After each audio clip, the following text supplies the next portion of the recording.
Assalamualaikum warahmatullahi wabarakatuh. Perkenalkan, nama saya Gilang Abar Pratama, NPM saya 230 21024. Saya dari jurusan S1 Perbankan Syariah IAIN Metro kelas A. Di sini saya akan menjelaskan tentang macam-macam idgham mutamasilan, mutakriban dan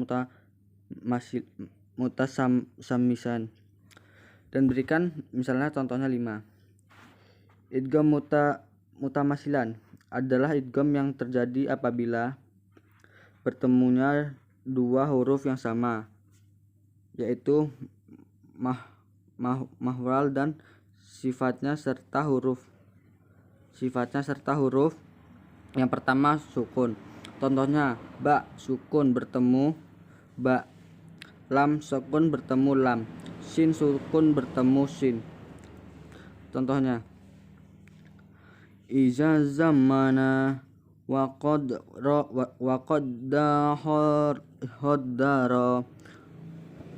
afau awau falu fasariba ba'mahi kan nasyatak tau ara. Bila kita membaca idgham secara lurus lagi, idgham di atas merepotkan idgham sahgir karena huruf pertamanya adalah sukun.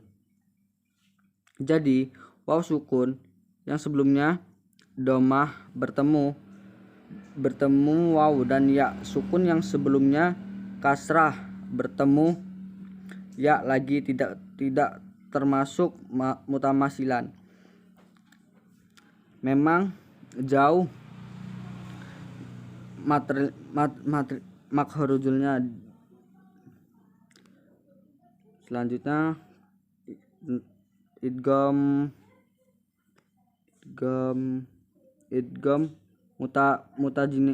mutajanisaim adalah idgham yang terjadi pada dua huruf sama makhrujulnya tapi beda sifatnya. Tidak semua huruf yang sama. Idgham mutajanisain berlaku pada huruf nid'iyah. Tak sukun bertemu tak sukun bertemu dal.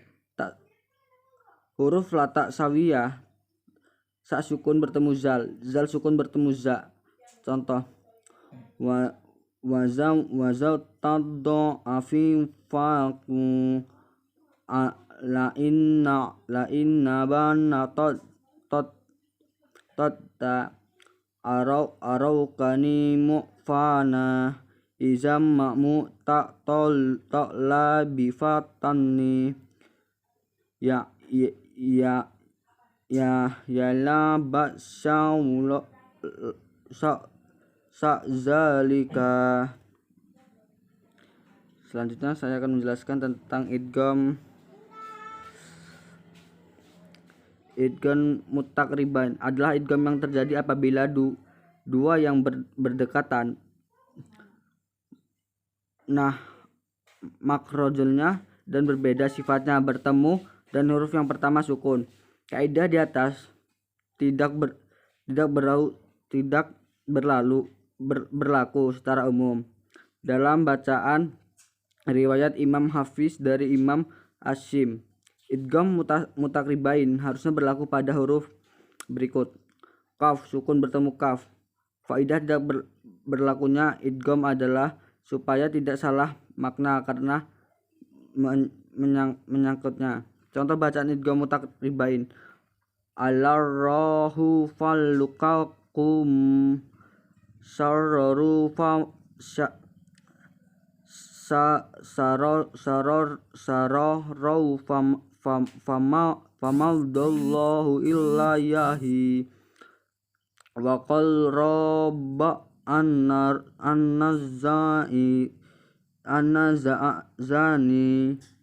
wa qalla rabba zaniya illan wa qalla rabba haf huma. Ini saya akan melanjutkan tentang idgham bigunah dan idgham bila gunah termasuk nun sukun atau tanwin. Idgham bigunah yang dinamakan idgham bigunah ialah setiap nun sukun atau tanwin yang bertemu salah satu huruf. Ada empat, yaitu ya, nun, ma dan waw. Contoh, liman yara anai yatuba. Idgham bil gunah yang dinamakan idgham bil gunah ialah setiap nun sukun atau tanwin yang bertemu dengan salah satu. Ada dua, yaitu huruf lam atau ro. Contoh, latifun lima zikrun lailana. Selanjutnya saya akan melanjutkan tentang qalqalah atau baca. Qalqalah adalah bacaan pada huruf qalqalah dengan bunyi sukun, dengan bunyi seakan-akan berdetik atau memantul. Huruf qalqalah ada 5, yaitu ba, jim, dal, ta, qaf. Qalqalah terbagi menjadi 2 jenis, yaitu qalqalah sugra dan qalqalah kubra. Qalqalah sugra yaitu apabila salah satu daripada huruf qalqalah itu berbaris mati, dan berbaris mati adalah asli karena harakat sukun dan bukan karena wakaf. Contoh qalqalah sugra, qailihim wa manalla wa manilanna au kunnilu yud'auna Isa bnu. Qalqalah kubra. Qalqalah kubra adalah apabila salah satu daripada huruf qalqalah itu dimatikan karena wakaf atau berhenti. Dalam keadaan ini qalqalah dilakukan apabila bacaan diwakafkan tetapi tidak diqalqalahkan apabila bacaan diteruskan. Contoh kalimat kubra yaitu bi'ai ibadi usanula husanul solabi hisabi an aznau wa hunnu yuhlifu ahiyah ahda. Selanjutnya tentang hukum bacaan alam tajwid. Terdapat cara tersendiri untuk membaca huruf ra. Ada 2 jenis cara untuk membaca huruf ra, yaitu ra tafkhim dan ra tarkik. Contoh ra dibaca tafkhim. Huruf ra akan dibaca tafkhim atau tebal karena sebab-sebab tertentu. Contoh, ra dibaca tarkik. Huruf ra dibaca tarkik atau tipis karena lailal hal tertentu. Hukum bacaan tafkhim: 1. Berharokat fathah, berharokat fatahin, berharokat domah, berharokat domain. Hukum bacaan tarkik: berharokat kasrah, berharokat kasrah tain, berharokat sukun huruf sebelum ra, berharokat kasrah. Hukum bacaan ra tafkhim. Contoh huruf bacaan ra tafkhim: ro'al taqraba as-sajarata falah rajahum mustaqur. Contoh bacaan ra tarkik: an-nadi kafiru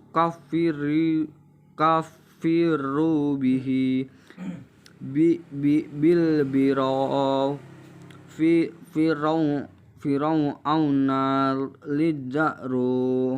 Selanjutnya saya akan menerangkan bacaan tentang wakaf. Kalau ditinjau dari segi bahasa, wakaf bermakna menahan atau berhenti. Maksud dari wakaf dari sudut bahasa adalah manakala dari sudut istilah tajwid ialah menghentikan bacaan sejenak dengan memutuskan suara di akhir perkataan untuk bernapas dengan niat ingin menyambungkan kembali bacaan. Jenis-jenis wakaf dalam Al-Quran: wakaf tam adalah wakaf yang sempurna, itu menghentikan bacaan pada kata-kata yang sempurna. Wakaf kaf adalah wakaf yang memadai, yaitu berhenti pada sebuah kata yang sudah mempunyai arti sempurna. Wakaf hasan adalah wakaf yang baik, berhenti pada sebuah bacaan atau kata yang sempurna. Wakaf kabih adalah wakaf yang buruk, yaitu berhenti pada kata bacaan tidak sempurna. Tanda wakaf la masyal mim sad dan sod lam ya. Wakaf la wasyal, tanda wakaf artinya tidak boleh berhenti. Tanda mim disebut juga dengan wakaf lazim, yaitu berhenti di akhir kalimat sempurna. Tanda sod disebut juga dengan wakaf murkakas, menunjukkan bahwa lebih baik untuk tidak berhenti, namun diperbolehkan berhenti saat darurat tanpa mengubah makna. Tanda sod lam ya merupakan singkatan dari al al-was aula yang bermakna wasal atau meneruskan bacaan adalah lebih baik. Tanda wakaf qaf shad lam qaf sin dan la. Tanda qaf merupakan singkatan dari qala al-yahil waqaf yang bermakna telah dinyatakan boleh berhenti pada wakaf sebelumnya. Tanda shad lam merupakan singkatan dari qad yasallu alam yang bermakna kadangkala boleh diwasalkan. Tanda qaf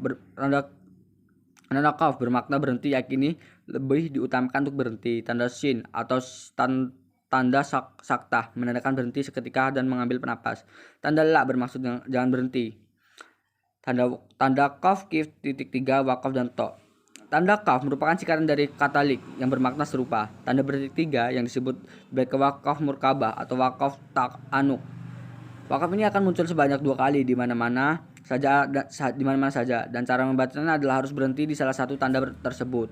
Tanda wakaf bermakna sama seperti wakaf saktah, namun harus berhenti lebih lama tanpa mengambil napas.